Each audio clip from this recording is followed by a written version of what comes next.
Friends, మనం ఇప్పుడు present ఎక్కడ ఉన్నామంటే ప్రస్తుతానికి ఈ ప్లేస్ చాలా వైరల్ అవుతుంది. అదేంటంటే పట్రీ సినిమా.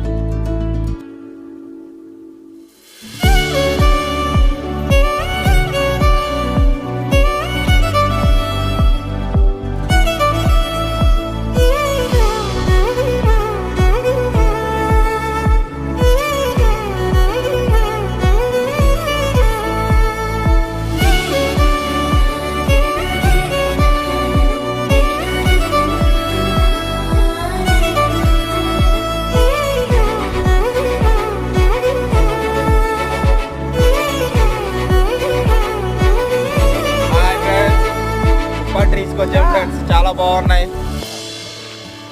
అరకు వ్యాలీ నుంచి వచ్చాం ఫ్రెండ్. 6 కిలోమీటర్ అన్నారు, 30 కిలోమీటర్ తీసుకొచ్చారు. బుర్ర పాడైపోతుంది, కానీ వచ్చినందుకు మాత్రం చాలా సాటిస్ఫాక్షన్గా అనిపించింది. మస్తు ఇప్పుడే బిర్యానీ కొట్టాను కదా.